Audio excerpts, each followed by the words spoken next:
Hello and welcome back to another Harold Septimus Power Master Study. This is the third video or third study that we are looking at today, and I chose this bright, very impressionistic style painting for its vibrancy and how economic his brushwork is. And this is something I would like to build into my own style a little, perhaps not as impressionistic as his, but it's a good exercise to practice because I believe that some of that economy of stroke would work well in my skill set if I can master it over time. When you look at Power's work, there's a sense of movement, even in the stillest landscapes.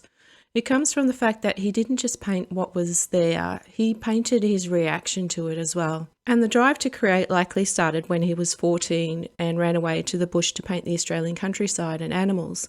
If we remember from before, he defied his father, who discouraged his art career at the start. And you can almost see that defiance in some of his marks. They aren't tentative. So for my study to start with, I tested out the Cerulean blue and white for the sky. Now, just a quick note about the Cerulean blue. It's very expensive, so I'm using a cheaper student version to try it out. I would like to add the real thing to my palette eventually, but that's just not going to happen until I can self-fund my painting. And I'm just telling you this because I do believe with good quality Cerulean blue, I would probably have a slightly different result. And so with that said, the sky is the part that is the furthest back. So I laid in a few test patches at the start just to test the colour. Also, I'll admit in this first stage, I forgot about the rule about using the biggest brush. My canvas is a lot smaller than what Harold would have worked with as well, but still I should have remembered that he advocated for using the largest brush possible, even for detailed areas, by turning it on its edge for fine lines rather than switching to a smaller tool. The danger in using a small brush too early is that you start drawing and dabbing rather than painting. When I paint with a small brush, I find I tend to dab a lot because it takes more effort to cover a canvas with such a small brush. But when you paint with a larger brush, you're forced to focus on the weight of the colour and the masses and the volume of the space instead, which is the goal. I'm trying to nudge myself back into that mindset, but I do forget. And the best I can do sometimes is to catch myself and be aware of what I'm doing and reach for a larger brush than what I might be currently using. Then I tried a dark for the initial tree mass on the left and some of the other dark points. This left side has the most mass of darks, and this is where I was conscious of massing in that large shape and trying to block in the placement of what I thought were the most important elements, which were the angle of the creek bank and a few of the rock piles. I think this might be similar to Power's technique of massing, where he would treat a complex group of figures, like his famous horse teams, as one big dark mass first, rather than outlining individual shapes. And if you get the weight of the darks wrong at this stage, the light won't have anything to push against later. I put in a few strokes for the trees initially, which in hindsight I probably should have paid better attention to, and then went for a mix using a new paint I bought recently just because I was curious about the colour. So it's a mix of Mars Violet in the background for the tree bank that will be behind the houses. I am continuing to put in masses of paint at this stage. After exploring the new paint colour a little bit, I realised that Mars Violet is more of a convenience colour for me. It provides a muted earthy purple that sits back in space without the high chroma of a mixed violet, which I could have mixed myself if I wanted to. So I'm dropping it in to create a sense of distance, letting it act as a bridge between the deep shadows of the trees and the atmospheric sky. Using a convenience colour like this does allow me to focus on the placement rather than trying to keep a mix consistent across a large area, even though that's what I would be doing if I didn't have it. Then I put in a few green strokes for the grassy areas and the dirt in the midground to get a sense of how wild the colours are going to get, and then back to filling in anywhere I see a similar colour and value. I am trying to keep the greens from getting too acidic by neutralising them with some of that Mars Violet or the earth tones already on the palette. And so far I'm really enjoying the new colour, but I have noticed that it can get very chalky and cold if there is too much white in the mix. So I do have to be careful and use it in small doses until I actually base a painting with it later on to have a little bit more of an experiment. I also might make a colour wheel with it first before I do that. Then I start putting in a darker green for the tree foliage, trying to remember to treat that as another mass, and anywhere else I can use that darker green as well. I'm jumping around a lot while I have a certain, a particular color on my brush, mainly to fill in any bare canvas that might still be left. And it's probably not ideal looking at how I'm doing this on the screen, but I think I would have liked to work with more massing in first, but still this will give me a base to work on later. The goal here is really to kill the white of the canvas. It makes every colour you put down look darker than it actually is. And once the canvas is covered, I can finally see the true relationship between the tones and make further adjustments from there. So when I blocked in the creek colour, you might have noticed the colour is very earthy. It is a shallow creek, so the earth is rich and the muddy silt underneath is a strong influence on the colour of the water, as well as the reflections from the sky later. In the Australian bush, water isn't often blue. It's a mirror for the banks around it. It has a transparency that is hard to capture sometimes. I think you might have to paint the floor of the creek before you can paint the surface of the water. At least that's how I decided to try and approach it this time. I am still kind of newish to landscape painting. I feel like I'm getting a handle on the trees and the leaves. The areas that I would like to do better is definitely the clouds, the water and the grass. And those are still very difficult for me, so I think I would have to do a number of studies to feel more confident in those areas. And this study is also helping me with that as well. So then the next thing I did was start putting in the sandbank and cover that large area of untouched canvas. And what I'm noticing by watching this back is I am still feathering my brush strokes quite a bit, and that is going over the same stroke multiple times. And I'm going to put that down to just not being used to being so confident and decisive with my brush strokes like Harold is.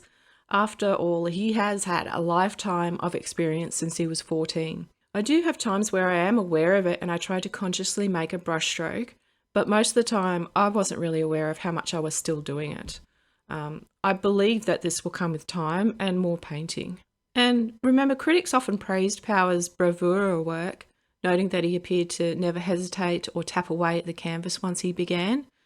And that is a wonderful skill, that confidence to be able to do that. He was famous for his decisive method, sometimes completing textures like flower petals with just one flat spread of a palette knife, just to create the effect almost in relief. And that tapping I'm doing is a reflex, a way of trying to fix a stroke before it's even landed on the canvas. True bravura requires you to live with the stroke you made, even if it's slightly off, and that is really hard to do. The house was particularly hard to paint in something so small, and once I laid down a stroke, it really couldn't stand on its own. And I suspect this has to do with the surrounding colours and values. I might do a deep dive into that another time in a separate video, just about some of these issues that I run across quite often. Some things are just harder for me to learn than others. My painting isn't talent. I can tell you right now, it is more determination.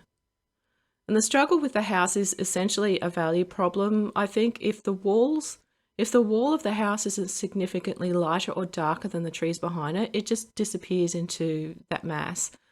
I was trying to find that exact key that would make the structure pop without making it look like a cartoon, but I just couldn't get there. Another issue is once I have painted a stroke, it's very hard to paint a more defined stroke over the top of it while the paint is still fresh. I shouldn't be doing it. I know it doesn't work to paint over another brush stroke like that, but like I said, it's almost a reflex to correct something that I initially hedged my bets on and quite honestly lost. I will have to wait until it's tacky before I can fix these types of issues like the houses and some of the rocks and sand. And I guess this is the messy middle where the physics of the oil paint start to work against you if you don't give it time to set and settle. It's so easy to look at it and think, oh, this is a disaster, or why can't I get it right? And it's even easier to give up. But the thing is, if you don't give up, if you keep going, digging deep into that determination to keep going, you can see it's not an awful painting. It's just not finished yet. So putting in the trees went a lot better. I think that's because I can use larger, broader brush strokes instead of little dabs. Getting closer to that bravura, but still not far enough, I think. And I did mess up the alignment of the trees, which was purely because I get overwhelmed with details when trying to do a copy sometimes. In fact, it's an issue I am really trying to overcome, and I might practice more with drawing instead of painting for a little while just for that particular issue. I think drawing might force me to deal with the structure alone without the distraction of colour, and it might help me learn to organise details better in my head and the hierarchy of how to get there. There was also a section where I got scared with how I was going to put in the rocks like Harold did, and that's when I went back to painting more tree foliage until I could think about it a little bit more. What made the rocks intimidating for me is, again, how confidently Harold painted his with just a stroke, and you can see that in the painting. The rocks are all about planes and light, and if you don't hit the angle of the plane perfectly, they just look like soft blobs. And I was scared to make a mistake, which is kind of inevitable when learning. You can't learn without doing that. So at some point, I do remember this and I do continue painting. Now, I did decide to go back to the sand and paint in the dark shadow, and I painted it too dark, but I won't realise that until a little bit later. Then I moved onto the little figures sitting on the same rocks, and now I'm using a really small brush as it is, and this made me very aware of how much influence any initial brush strokes we're going to have on the whole thing. Because when I tried to add a little variety, it would just disappear into the existing paint. I wiped a bit back to try again, and this is one of those times when you have to just leave it and come back to fix it later. Wiping back is a valid tool, but it can be frustrating when you feel like you're losing progress, and I have always tried to avoid it at all costs in the past, but lately I have been doing my best to embrace wiping or scraping back as a tool to use rather than, a hindrance. I mean, the good thing about that is it makes fixing parts of a painting a lot less an insurmountable failure of everything I believed in and can do. Of course, that's an overreaction, but that's how it feels sometimes when you just don't know, when you just know the only way forward is to wipe it back. And that's why I think doing studies and actual separate experiments are vital. Also to learn other techniques, especially ones that you may not be comfortable with. It all expands the painting skill set that you will have. You just have to give yourself permission to fail in a study so you're less likely to make that same failure in a finished piece. Oh, and the other issue I'm having is being stingy with the paint. Oh boy, am I so stingy. But in my own separate painting using this style, I made myself put out more paint than I needed and use more lush coverage, and the difference is pretty visible almost straight away. It felt different to paint as well. And this lushness is central to that bravura style, which requires the brush to be really loaded with a heavy volume of paint to get to that powerful, energetic surface. And I know that, yet I'm still stingy most of the time with my paint because my paint is precious to me because my paintings don't pay for themselves yet. But the thing is, if your brush is dry with not enough paint, you end up scrubbing the paint into the canvas fibres, which kills the vibrancy. When the brush is loaded, the paint sits on top of the surface, catching the light. I mean, scrubbing or scumbling is a legitimate technique, but it's not what I'm after here, and I found a way not to waste paint. So what I do, if I have a big pile of paint, a big pile of mixed paint left over, I will smoosh them all together. And that will give me a big pile of neutral with a colourline. It might look purple, it might look blue, it might look green. And I have actually found this pile of neutralised paint really handy to neutralise fresh colours when I'm mixing, even for other paintings. And I have a big pile that I have carried across 2 paintings so far. It started looking like a neutral green at first, but now it's a neutral dark blue. And I'm still adding to it and using it. So that makes me feel better about putting more paint out. It's my own little studio economy tip for the stingy painters like me. So now that I have the canvas mostly covered with either the colour or value that I want, for most of it anyway, I can start the fun part of painting. I still need to fix up those figures and the houses and the shadows near the rocks and quite a few things really, and the sand. But it's getting there now, and so I took a little bit of time for a break before I came back to do the fun part. I think stepping away is probably one of the most important technical tools I have at my level of painting. When you've been staring at the canvas for an hour, your brain starts to normalise the mistakes. You stop seeing the bad proportions or the flat colours, and coming back with fresh eyes is like looking at someone else's work, and the errors jump out at you immediately. It's also the reason why my early drawing work, and still to this day sometimes my drawings have a lean depending on the angle I'm sitting, but I don't see it until I look at it in the mirror and I think, oh my God, how did I miss something so obvious? And it happens. So it's best to refresh your eyes, but it's even better to take a proper break for at least 20 minutes, at least for me. So I've had a break and now I come back for a second go. This is on the same day, just a little bit later on. So I started by taking stock of where my tree trunks are at and start reinforcing them. But what's really going on is I'm avoiding those houses because I had a lot of trouble with them. But I also realised that the mistake with the tree placement at the beginning is coming back to haunt me now, and I'm going to have to make some drastic decisions very soon. Remember when I said about avoiding making corrections as much as possible before? Well, now it's come to bite me on the butt and I have to come up with a solution I can be happy with, and it takes me a while to think about what to do. You can almost see the moment I make that realization. It's like that thing you know is weak, but you try to hide it, knowing you can't do that forever. You just try to push it back and, try to forget that it's there. But so I have to not think of it as a failure on my part, even though it kind of is. But it's a study, so it's expected, and I have to stop procrastinating around the issue and put my big girl pants on and deal with it head on, eventually. I decided to use some of the new colour mixed in to make it novel enough for me to be interested in dancing around the thought of fixing it. And then I started working on the trees that don't need fixing. What can I say? I know I have to fix it, but damn, it's not easy to feel like you're going back to a part that should have never gotten to this stage. In the meantime, I am in fact enjoying the Mars Violet in the mix. It gives a nice violet influence without having to break out a red and mix it myself. And yes, I am using it as a distraction, but also I'm using this violet influence in the background similarly to Power, how he would drop in a muted blue violet for distant shapes to create a sense of atmospheric perspective. And this helps push the riverbank back and lets the foreground pop a little bit more. So that far riverbank I'm talking about.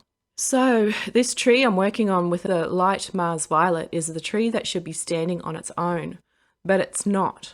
And it would take way too much work to fix and rearrange all the trees now, at least in my mind in that moment. So I thought how I might be able to rearrange things and how I could fix it is to make it join that stand of trees right next to it as if it is part of that tree, but keep it slightly bent so they aren't all the same. The straight tree to the left of it will have to function as that lone tree that it was supposed to be in that position. And then the other two to the left of that one, well, I made the drastic decision to make them into one tree. So that's where the main work of changing that will be.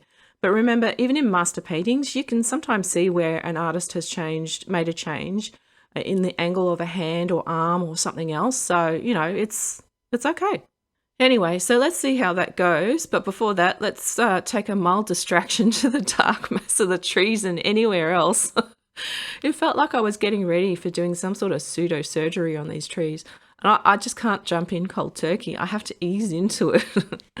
But I mean, this is the psychological part of painting, managing your own momentum so you don't get discouraged and quit before the fix happens. But we all know what I'm doing here. I'm thinking about it and I'm also avoiding it. But it's that weakness that won't stay hidden. So I do have to fix it. And all right, finally, here we go. Well, I made a little bit of progress with that, I think, but you can see the absolute horror and hesitation in my hand, knowing that I have to fix this regardless of how much I faff around first. I think I might be chasing those smaller brush strokes elsewhere because they give me a little dopamine hit while that tree is the fun police, just waiting for me to realise there's no escape. And in my head at the time, this is how I dramatise them. I don't know if it's just a me thing, but anyway. I mean, just look how nice that burnt sienna umber mix makes a visual impact here and there, and, just don't look at the trees yet. It's looming. But, I mean, watching this is funny to me. I even go back to the figures on the sand to avoid fixing that tree. It's a level of procrastination that's helping me do everything else first. And I really can't do much to those figures anyway until they're properly tacky the next day, but I'm going to try.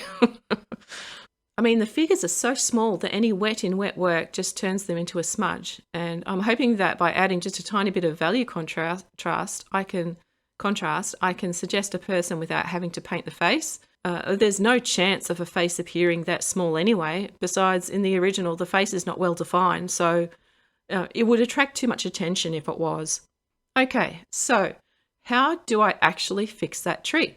My intention is to merge them into one, so I'm going to start with greenery or brownery behind what I want the trunk to be, just making it skinnier. And you know what? Once I started, I realized this isn't as bad as I thought. And that happens quite often when it comes to having to fix something, at least for me. Like when I wiped back the face of one of the horses on my recent shorts because I thought I put too much detail in too soon. Once I wiped it back, it wasn't as much of a big deal as it was when I was looking at how I didn't want it to be. So, I mean, here I could treat it as one tree and just add colours and shadows and highlights as, you know, like it was just an ordinary tree. The biggest part to fixing it was just adjusting that background behind it, but also it also allowed me to use brighter and more deliberate brush strokes too.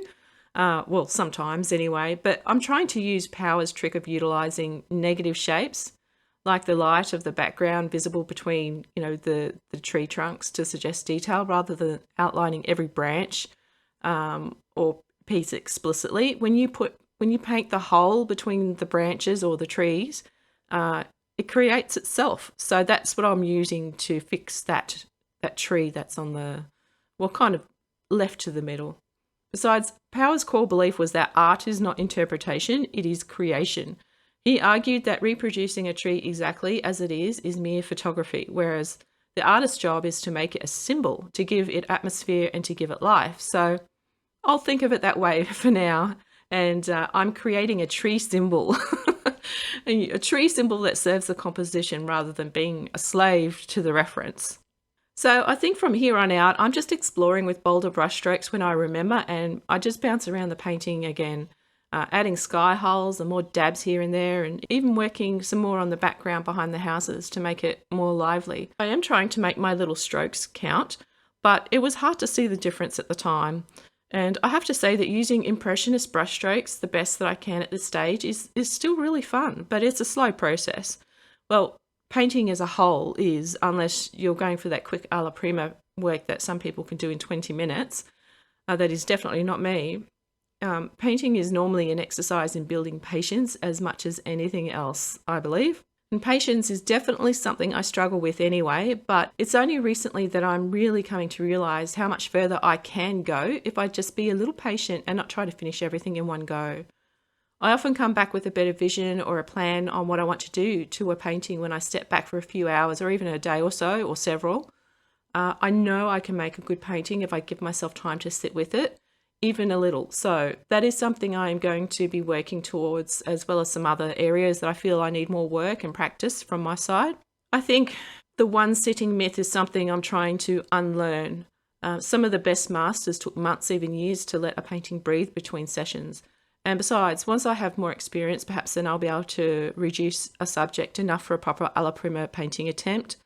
For now, I'm just going to treat it as a separate skill and one I can learn later. I have more important skills to learn at the moment.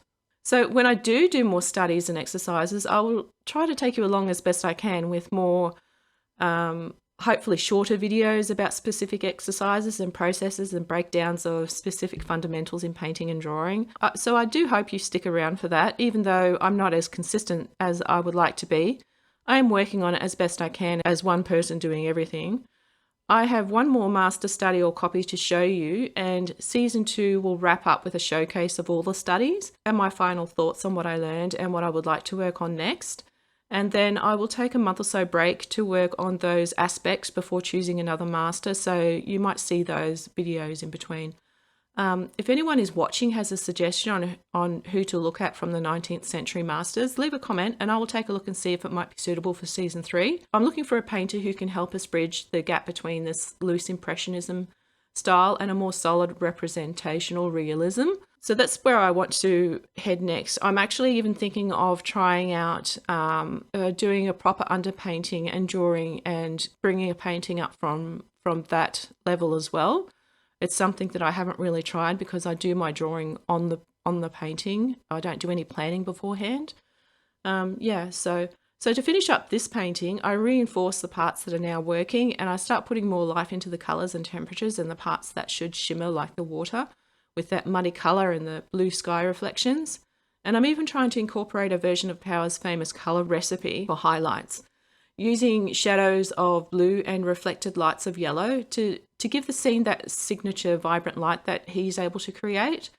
I think it creates a vibration on the surface that you just don't get if you just use white. I think white paint reflects light, but the color temperature completes the illusion. So I'll let the rest of this recording play out so you can see the rest of the process and how it turns out at the end. So I will say thanks for watching, and I'll see you in the next study.